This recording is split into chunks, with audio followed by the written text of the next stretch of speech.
we three queens. I'm Micheline. I'm Achieng. And I'm Musonda.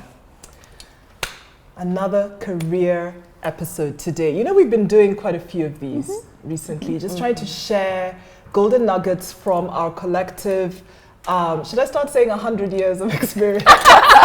No, we'll keep it to, you know, over 55, 60 years of experience. I've counted perhaps 10 sectors we've worked in, over 10 countries, and so we really feel like we've got some great things to share. Yeah. By the way, everyone, thank you so much for tuning, what am I talking about? It's not like I'm on the radio. For, what's the word? Subscribing, thank you. To LinkedIn, and just following us there, because that's where we'll be posting a lot of these career-focused episodes. So you know what's on my mind today? This thing about being successful in one's career, right? It just struck me the other day that nobody will plan your career for you. Yes. But you. Yeah.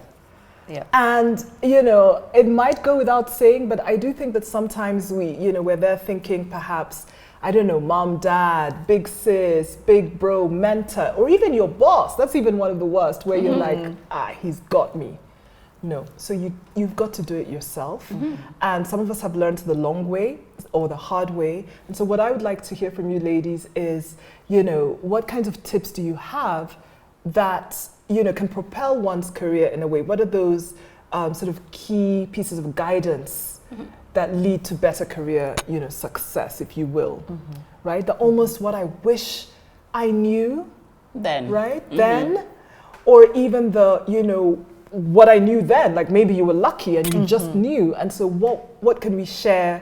And this is going to apply to you, we hope, whether you're starting out or whether you're pivoting or whether you're even, you know, perhaps retired and you're you know, retired in quotes as a formal word, but you're looking to do different things professionally. So, any thoughts? Absolutely. So I often defer back to a book that's helped me a lot in my career. And this book is called The First 90 Days.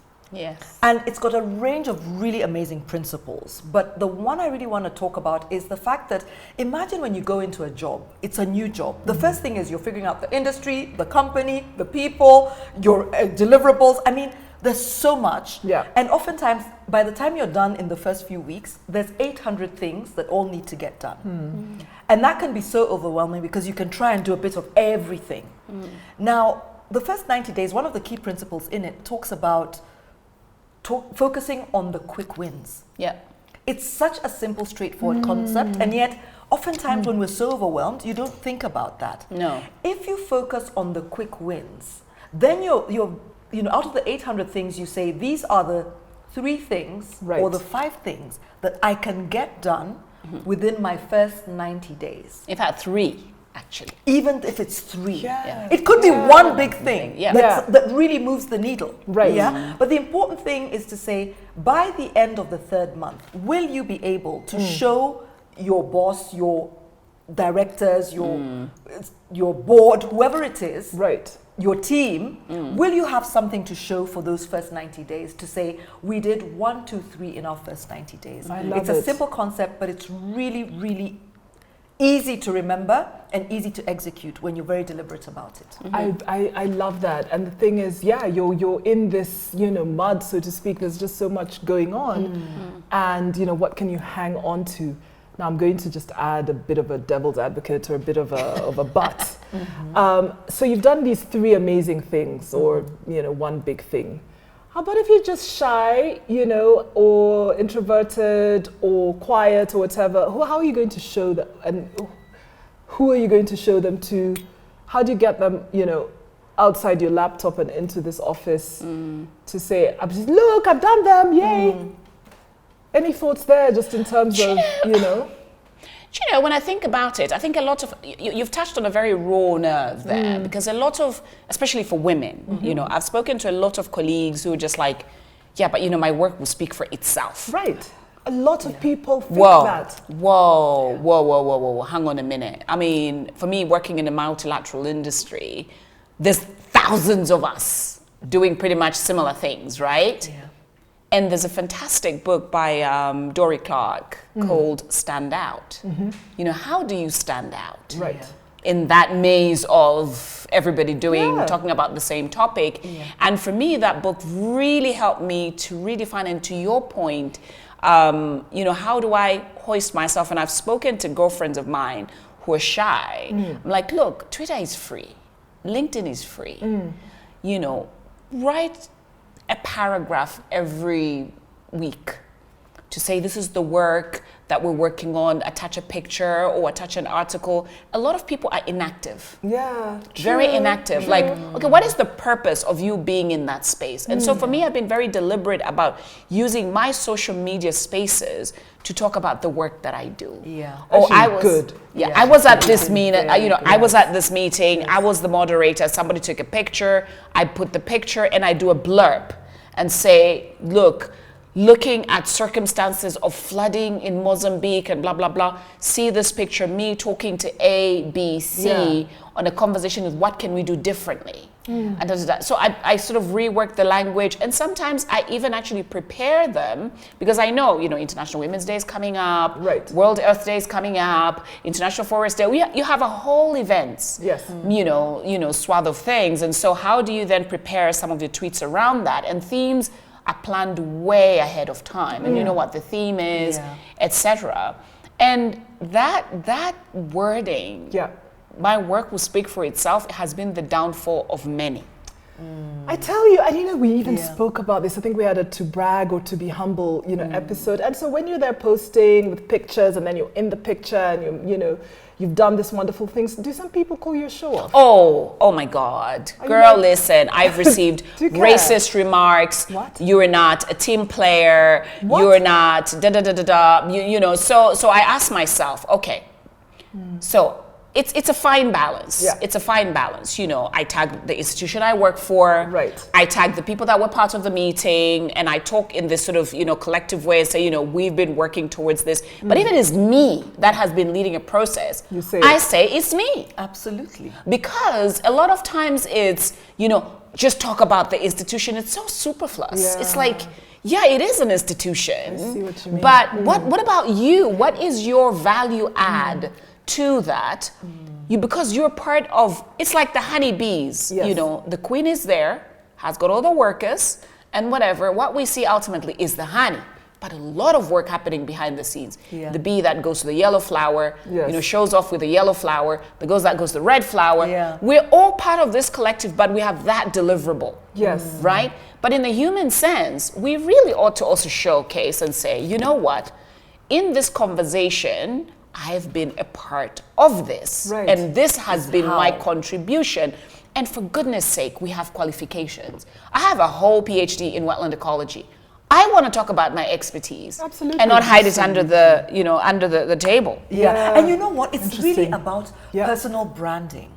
Absolutely. You know what you're talking about, and I think this is really powerful, is people underestimate that it's not enough that you work with an organization that people recognize, which can give you equity, but also as an individual. You are an individual with those qualifications. You are a brand. And part of using your social media platforms you know, strategically, is so that you position yourself as a brand. How do you think people ask for those big bucks and get them? Yeah. It's not by flukes or because somebody liked your face. It's because you're a brand and you've showcased everything you know and what you bring to the table. Yes. And they see it. They go back there. They go online. Your CV today is a digital CV, and it's called LinkedIn, guys. Yes, my yes. And goodness, your I thought love leadership. it. Absolutely. Your That's thought what leadership. it is.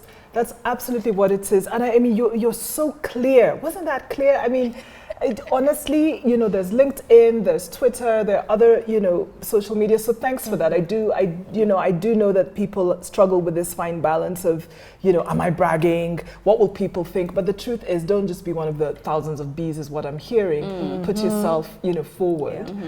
You know what I have to add that's linked to what you're saying, I think, is if I think of the first few weeks at work, you know, I've been a bit of a career, I'd call it the entrepreneur, you know, I've stayed 3-4 years at different institutions. And what I learned, and I probably learned this a bit too late, each place is different. Of course. Success means different things in each place, and I wish I knew that. I wish somebody had told me, in addition to doing these things, these tangible things in the first 90 days, I would say figure out what success means To you. for that organization. Exactly. Do you see what I Yeah. mean? Yes. Organization X is going to be so different from company Y, because sometimes success is not only like the product and the service, the thing that you're delivering, but it's a manner, right? Success might just be that,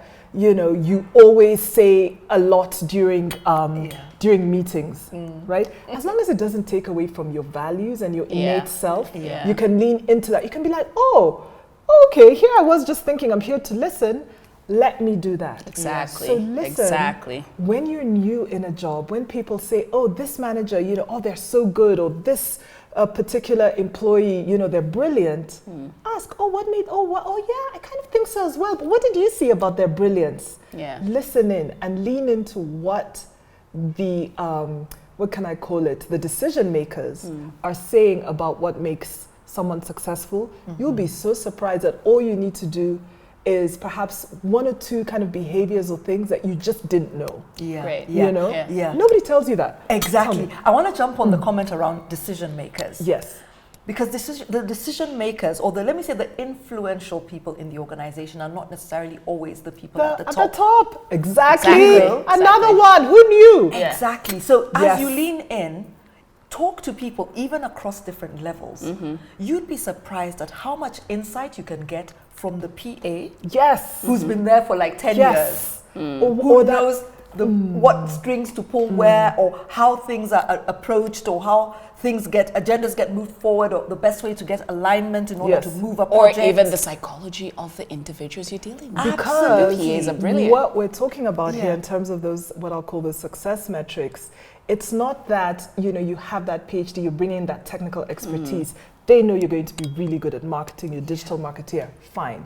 But what we're talking about is emotional intelligence. Absolutely. That PA or the other roles, I call them integrators. Yes. That person who you can see they're doing their job, but they're so at ease in the office. Yes. Or like Yeah. they just rock up in the Yeah. Zoom calls. They're just like, oh yeah, I'm just here in my kitchen, whatever. They're just so comfortable Yeah. in the company.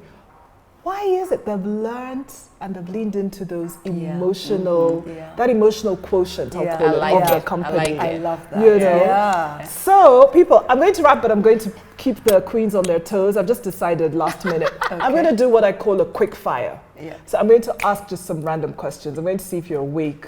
Okay, so quick fire is going to be sort of one of those either or. Yeah. Okay, so I think I'm going to start with you, Moose. Okay. Okay, so you're 25 years old, you're working in any kind of marketing job. First day at work, red blazer or black midi dress? Red blazer. Okay. Acheng, it's a Sunday, you're cruising, you are driving into the Ngong Hills or something. Amapiano or Pam Pam Pam, Chimano's, well, any of Sauti Soul's new songs. I'm a piano. Boom, boom. I see you, I see you, I see you. Ladies, it has been so much fun. I hope you all enjoyed, this one, but I hope there's something practical for anyone as you navigate your careers, and we wish you all the success, and please subscribe. Ciao.